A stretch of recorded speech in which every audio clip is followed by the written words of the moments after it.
Déjà samedi le 15 août 2020 turafise un événement bien sûr ni imyaka igera kuri indwi imaze Crystal Lounge Bar iriko irakora aho rero iyo événement izoba igize harimwo Latinam Natinaitana n'umuririmvyikazi Ritina Dakwina ariko na Sadbi n'abandi pour cette fête plutôt bien sûr turyoherwe twinjoyinge dutambe bwenge neza anniversaire namwe murabibona dukate gâteau pourquoi pas.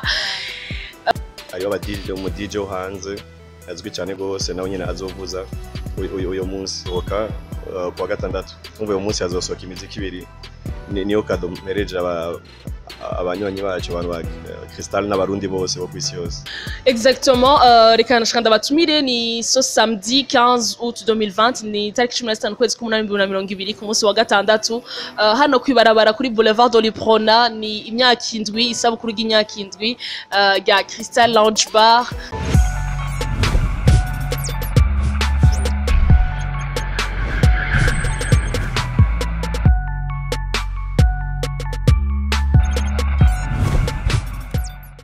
Bonjour, ndabara ni Joel niyo ni bere ku micro. Dada amakuru ya Namahoro meze neza. Ego hanyuma abatazi Sarah amazina yiwe yose naya ni Darlene Sarah ndi kumwe nayo. Okay, Darlene Sarah akaba ajejuke muri Crystal Event.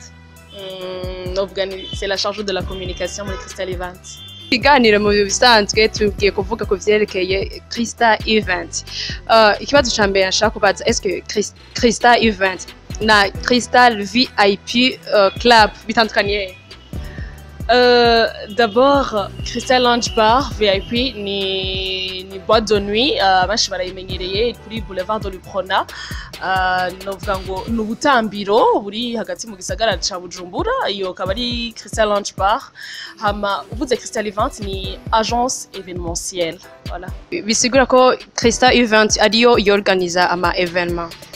Bon, exactement. Vous, agence événementielle, bisigura ngo ni shirahamwe, bon, comment dirais-je, no comme ngo no bamvuze association mugabo, ni agence organiza ama événement agiye atandukanye, haba ya Crystal Event nyene canke ayabandi bagiye batandukanye, aho akenshi mudusanga mu ma événement comme par exemple ugasanga Crystal Event niteguye after rally abenshi barakunda kuja mu rally ahana hariya after rally rero kanshi bikorana na Crystal Event aho tunashima cyane kuko barashoboye kuduha un certificat de remerciement umva akaba ari iteka kuri Crystal Event baraduhaye na une médaille iri disane kuri Crystal Event urumva ni ibintu byiza cyane.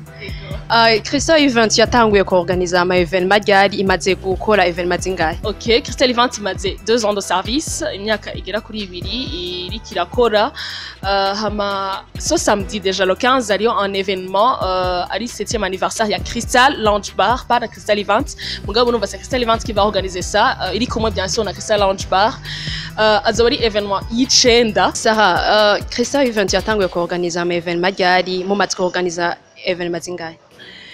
Exactement, Crystal Event imaze 2 ans de service iriko irakora ama événement giye atandukanye novuga ngo déjà samedi le 15 août 2020 turafise un événement bien sûr ni imyaka igera kuri indwi imaze Crystal Lounge Bar iriko irakora aho rero iyo événement izoba igize iyicenda mu ma événement Crystal Event izo imaze gukora mwarabonye Celebrity Night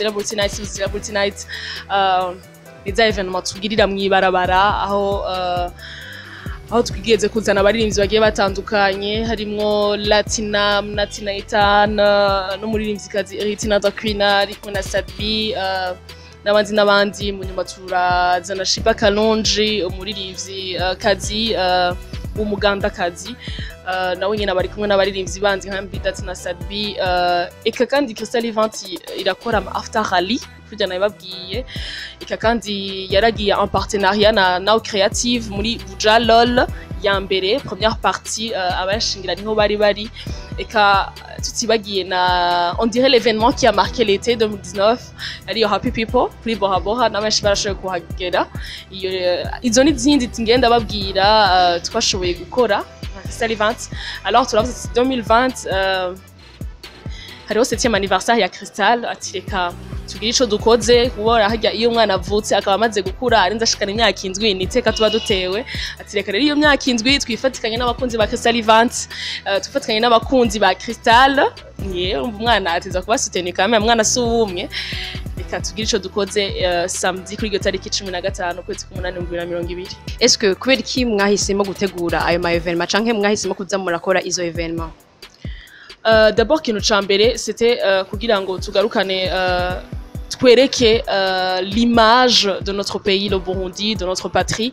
Turavuga tuti reka tugarukane a image vu que hari ibintu twari duhitiyemo mu myaka iheze ati mugabo twerekane ko le Burundi qu'il évolue, que Bujumbura va vibrer et katari Bujumbura gusa kumva kashi nk'amafuta halitse yakorera hagati mu gihugu kwerekana ko kandi ko n'abarundi batandukanye surtout les artistes en général apana kuvuga ngo nabaririmbye mugabo skidi artiste uyu mujone canke uyu nuri afise impano zigeze zitandukanye dushobore kumwereka ko afise valeur kandi dushobora kumwereka ko ashoboye muri ico kintu ciwe bikunze mu byo tugiye dutandukanye tugerageza kuba comment dirais-je promouvoir ce qui est de l'artiste ou bien des artistes burundais voilà. Bega Sarah iyo bishitse mugatumira umuririmbyi international akaza ngaha mu Burundi bigashika ntaze urumva bica bigenda gute? Bon de toutes les façons iyo dutumiye umuririmbyi ntaze ntaba ari umuririmbyi international gusa agize le show tuba dufise n'abandi baririmbyi bagiye batandukanye donc le show iraba ikimenyamenya nuko naha anye muri 7e anniversaire ya Crystal tuzoba turi kumwe n'aba DJ b'abarundi même si harimwe umwe ari international c'est-à-dire ngo nivyashika gafatirwa ntibisigura ko l'événement izosiba no ariko mugabo tuzoyikora ari ibintu vyama bishika donc kosanga abaririmbyi baridoga canke abanyagihugu baridoga ngo iyo muzanye umuririmbyi international mumuha amafaranga arengeye ayo y'abaririmbyi b'iwacu mwebwe mubivuga kwiki? Bon ico kibazo numvume ngo nocishura à partir d'un exemple si kuvuga ngo ni côté umuririmbyi gusa iyo habayeho nko mu un expatrié comment dirais-je un expatrié qui vient de l'extérieur donc umuntu avuye muri iki gihugu aje korera mu kindi ntazahembwa amafaranga amwe n'ubusanzwe uri local n'ubusanzwe hakorera donc ce qui veut dire uri muhira guma ari muhira mugabo uje ava de l'extérieur abafise amabesoin agiye atandukanye numvume ngo niko nocishura. Reka tuje au fond ya Crystal Event yiyi edition y'uyu mwaka tubwire Sarah est-ce que vyorganije gute muko murabitegura gute? Exactement nababwiye nti Crystal Event na Crystal Lounge Bar biratandukanye azoba rero ari imyaka indwi Crystal Lounge Bar ikwije iriko irakorera hano mu gihugu c'u Burundi nababwiye ati n'ubutambiro ni boîte de nuit abashi barayizira hano mu gisagara ca Bujumbura kuri Boulevard de l'Uprona. Ka tuje au fond yiyi Crystal Event ni 3e édition? Non. Ni 9e événement. Ni icenda mugabo ni 7e anniversaire ya Crystal. Donc nous venons ngo vuga ati iyi événement de l'année ya Crystal Event. OK. Événement de l'année de la Crystal Event. Dusanzwe tumenyera yuko kenshi mu bikorera mu ibarabara ngaha mu ibarabara kuri Boulevard de l'Uprona. Est-ce que nous vyorganije gute iteguye gute izobera mu ibarabara nyene canke bizogenda gute? En fait ni nkuko ntemeje kubivuga ni imyaka indwi Crystal Lounge Bar ikwije iriko irakora ibikorwa vyayo nababwiye nti n'ubutambiro ni boîte de nuit iyo myaka indwi rero turavuga tuti iyo umwana aravuka gakura ubageze ku myaka indwi urumva ntaco buze yuko turyoherwa tukaryoherwana n'abagiye baradufasha n'abagiye bararera umwana n'abakunzi n'inshuti n'abagenzi turavuga tuti reka tugire un événement pour ce fête bien sûr pour cette fête plutôt bien sûr turyoherwe twinjoyinge dutambe bwengene z'anniversaire namwe murabibona dukate gâteau pourquoi pas nkuko mubivuze dukora kenshi ama événement mwibarabara nous exactement tuzatwugaye partie imwe ingahe imbere kuri Crystal hamaze turi kumwe n'aba DJ bagiye batandukanye bagera kuri batanu harimo n'umwe que je dirais international nanye nazoba ari hano hama turi kumwe n'aba MC bagiye batandukanye bien sûr que oui ça sera les DJs locaux d'abord et nous ori international.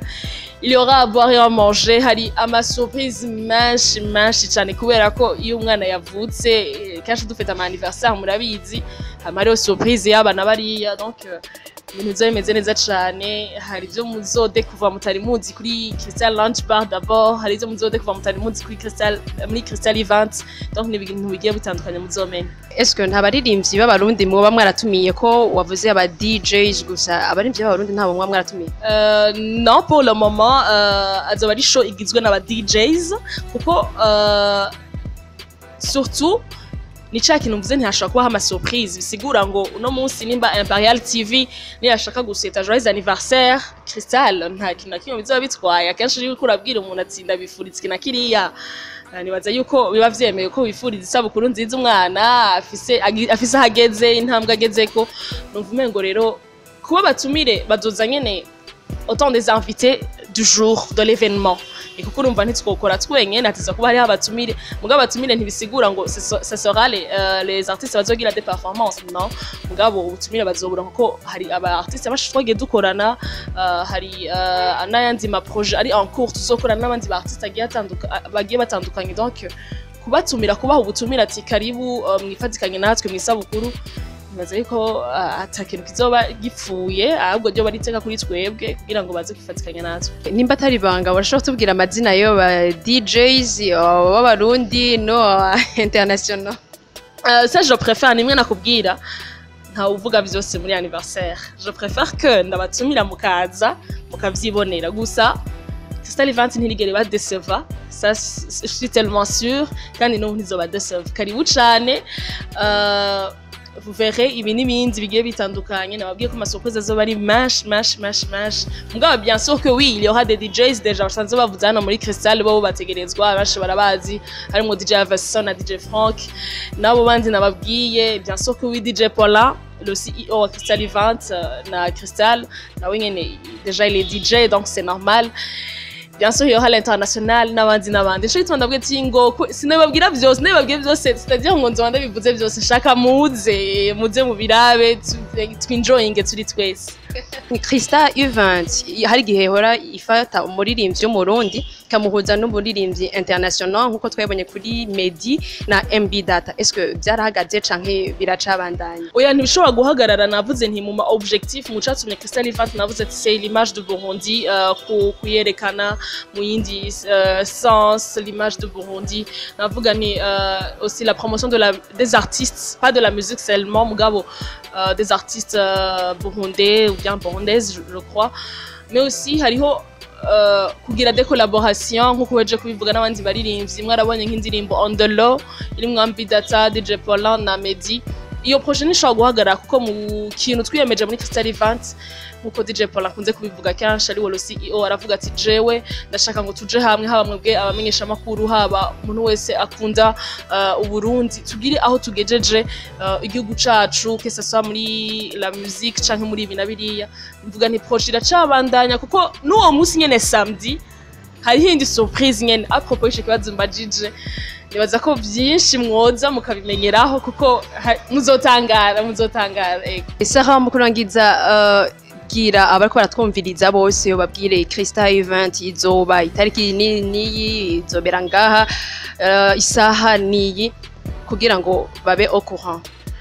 Exactement, reka nashaka ndabatumire ni so samedi 15 août 2020, ni tariki 15 kwezi k'umunani 2020 ku munsi wa gatandatu, hano kwibarabara kuri Boulevard de l'Iprona. Ni imyaka indwi, isabukuru y'imyaka indwi ya Crystal Lounge Bar. Donc rero Crystal Event iravuga ati karibu cane muryoherwane natwe. Kwinjira n'amafaranga 10,000 muri place ticket simple, place nyene isanzwe, hama n'amafaranga 30,000 muri VIP. Abenshi muremenyereye mu evenement dukora hano mwibarabara. Karibu cane. L'événement en question izotangura 19h nkuko mubizi, bien sûr jusqu'au petit matin. Umuntu nyene ego bamubizi, le fait que les Crystal déjà nababwiye n'ubutambira umba baheza mu gatondo. Donc natwe ama evenement masha Crystal Event kugere babimeze.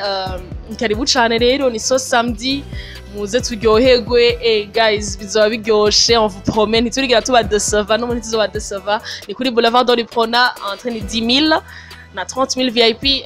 L'heure exacte azoba ari 19h. Turyoherwane namwe, dukate gâteau, tout. Il y aura tout, à boire et à manger. Les différents DJs nababwiye, y compris l'international qui sera là. Guys, karibu cyane. Okay, murakoze cyane Sarah mukurangiza ushaka kubwira abarundi n'abarundi kazi kuja kuri channel ya Imperial TV kugira subscribe. Muravyumvise mugiye subscribe kuri Imperial TV. Okay. Sarah, merci beaucoup. Ndabashimiye cyane. Nizeye kindi gihe tuzogukenera kuzotwitaho. Nta kibazo kandi karibu mwifatikanye natwe. Murabizi ko turakora ntumirire namwe mwe